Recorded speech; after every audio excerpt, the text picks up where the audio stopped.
Sinkulamusizaako nnyo mukwano gwange najjo sinza obbanga otuwuliriza we bali kwekumira ku Yugi Update TV era ng'okola kyamaanyi nnyo okwekumira ku mayengo gano. Kakati n'amawulire agava eri mu South Sudan galaga nti nno diplomatic missions. Aba diplomatic missions bw'otwogera ku diplomatic mission tutegeeza amawanga ageegattidde wamu okola missions ezidiplomatic. Kati nno aba diplomatic missions bataddewo offer era bagenda kubanga bafacilitatinga President Kira Saako ne Machar basobole okubanga bamitinga okurestoringa emirembe, basobole okubanga bazza emirembe mu ggwanga erya Democratic Republic of Congo. Diplomatic missions eziri mu South Sudan oluvannyuma lw'okuofaringa facilitation obuyambi ba agents aba director abakulembedde dialogues zino omuli masekati ga President Salva Kiir Saako ne Vice President Riek Machar okubanga bagenda maaso n'okubanga bateeseganya engeri gye bayinza okurestoringamu emirembe mu ggwanga erya South Sudan gwe mukwano gwange ali yampuliza. Vice President ono jjukira nti nno yali yakwatibwa n'asibibwa era kye kyaviirako omulelembe n'akwegungulwa mu ggwanga erya South Sudan. Era nga kigambibwa nti nno okusobola okugenda mu maaso n'okulitaininga security situation mu parts ez'eggwanga lino balina kubanga batuula butuuzi ku mmeeza bateese. Embassies ezidonatinze okuva mu mawanga ag'enjawulo bagambye nti nno bagenda kubanga badonatinga ekyetaagisa okusobola okulaba nga badissolvinga violence eno. Violence eno yatandika mu Upper Nile State omw'omusane bomu eri mu Natha ezattiramu ba civilians enkuyanja. Diplomatic missions bagenze maaso n'okulenzinga embeera eno okuva eri mu South Sudan People's Defence Force survivors abaawonawo mu kitongole eky'amagye ekya South Sudan People's Defence Force. Bagamba nti babadde tebasobola kubanga baddizibwa waka nga bali seefu olw'ensonga nti nno nti embeera ebadde esusse ew'omulamuzi okubanga bakwatibwa ne babasibibwa ne ba officials nga tebabakyajinze mu kibuga Juba. Kati bagamba balina okukwatibwa baddizibweyo we basaanidde okubeera ewatali wadde kukwatibwa.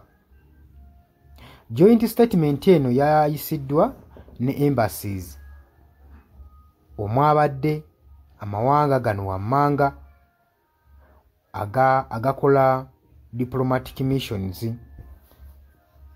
omuli eggwanga erya Canada, mugaseemu erya Germany, Netherland, Norway, United Kingdom kw'ossa n'eggwanga erya United States saako ne European Union.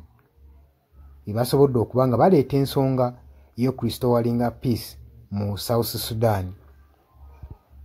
Bagamba nti nno bagenda maaso n'okukoowoola ensonga eno esobole okuba nga ekkakkanyizibwa okuva mu South Sudan naddala abakulembeze baabwe balina okuba nga beenyigira mu nsonga eno. President Salva Kiir Saako ne Vice President Riek Machar balina okusisinkana bamiitinge bagende mu maaso baengaginge direct dialogues okurestoringa n'okumaintaininga eddembe mu ggwanga erya South Sudan. Bo bagamba amawanga gano aga diplomatic mission embassies zino zigamba nti no bo beetegefu okuba facilitatinga basobole okuba nga batuula badiscassinge statements zonna ezeetaagisa okuzza emirembe mu ggwanga erya South Sudan gwe mukwano gwange ali eyo ampuliriza. Era nga bagenda maaso n'okukoowoola abakulembeze mu South Sudan bagende maaso n'okurejectinga okugenda maaso n'okukola violent n'okukozesa tools ezimenya obumenyi bw'amateeka eziteekawo violence mu ggwanga lino erya South Sudan. Nga March 18 chairperson yagamba African Union nti meeting eno egenda kubeerawo esobole okuba nga ekomya olutalo luno olugenda kubeeramu nga civil war. Yes, oli ku Yugi Update TV kw'osinzira okuba nga otuuliza gwe omukwano gwange yonna yenna ali eyo. Gwe nagambye agala otweyungako, agala okweyunga ku channel eno, kirira wansi waliwo ekigambo subscribe kikoneko okoonene mukadde. Temwerabirako na mukadde kubanga akadde ako mukwano gwange kuyambako nnyo okuleetera notification message bwe waba nga waliwo information yonna gye tutaddeko. Ate buli wo subscribing obeera otufollowinze, kitegeeza buli kimu kye tunaateekako ojja kuba nga okifuna gwe omukwano gwange. Leka okeepingwe ng'oli updated ku buli kimu ekigenda mu maaso mu ggwanga gwali eyampuliriza. Abali mu Qatar, Oman, Dubai, Saudi Arabia, abali e Dubai, abali mu US, abali mu UK, abali e Canada, abali mu South Africa, nammwe abali mu Ndwana Kenya, nalekaani menyani, nammwe abali mu Asia, mbatumiddeko nnyo mwebale kwekuumira ku Yugi Update TV. Mwe mubeezezzaawo amayengo gano aga Yugi Update TV. Mikwano gyange sola beebaza kinnoomu, wabula nsazeewo nkozese lino eddoboozi ery'ewamu nsobole okubeebaza. Mwebale kuyimirizaawo channel eno, mwebale mwabajja, naddala mwabajja mu comment section ne mukomentinga ne muteekako endowooza yammwe ne mutangaaza bannayuganda ku ki ekiteekeddwa ekituufu okukolebwa gwe okusinziira ku ndowooza yo. So munamuna abatajjangako mu comment section, mbakubiriza okujja mu comment section muteekeko ebirowoozo byammwe, mutangaaze eggwanga ku biki byaba bagenze mu bukyamu ne bikolebwa mu bukyamu eri bannayuganda. Dani ku Airlines e Kenya, naawe nkutumiddeko ennyo, naye jjangu mu comment section oteese, toteekako buteesi linnya lyo. Mujje mu comment section, mmwe abasharinga, abalikinga, nammwe abasubscribinga, mwe muyimirizaawo amayengo ga channel eno. Ennamba y'essimu gye mbateeredde awo eya nooti 726 nooti emu 679.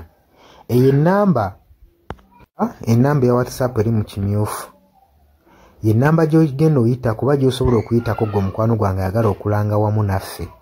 Ng'alina bizinensi yo ng'ogyagala tugikulangire nga wandyetaaze ogikulangira. Eyo ennamba gy'oba oyitako ku WhatsApp osobole okuba nga naye bizinensi yo gikuba abantu tugikulangire gwe omukwano gwange ali eyo ampuliriza. Ne ngenda mu maaso n'okulabula abantu ku biki ebigenda mu maaso mu ggwanga, naddala ng'akalulu kano aka 2026 katuukuse kengedde.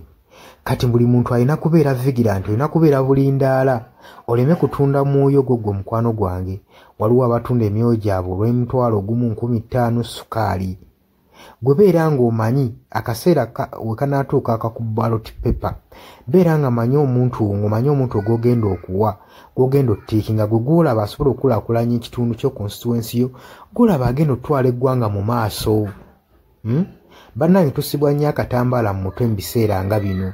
Newankubadde obwavu babubalumizza mutya, totunda mwoyo gwo ku lw'akantu katono, wabula saasira ku ggwanga lyo, osaasire ne ku zadde lyo, osaasire ne ku future weenaabeera. Lowooza ku by'emu maaso.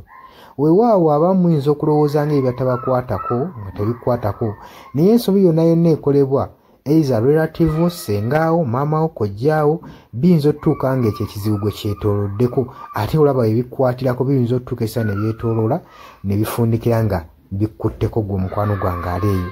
So kyenva nkubiriza baganda bange mwenna abali ku Yugi Update TV ogenda maaso n'okusharinga information eno. Baganda baffe beebeereremu ate era baleme kutunda mwoyo gwa ggwanga, babeere nga batambulira ku mazima, nga bayimirira ku mazima, nga bayimirirawo ku lw'eggwanga lyaffe erijja mu maaso, ku lwa future y'abantu baffe n'eggwanga lyaffe mu maaso, kubanga buli muntu ekigenda mu maaso kati akiraba. Bw'atalaba kigenda mu maaso nkakasa obeera muzibe. Ate era ne muzibe naye alina byawulira ebimukyemula omutima, kati n'amanya nti no mu ggwanga mulimu kino.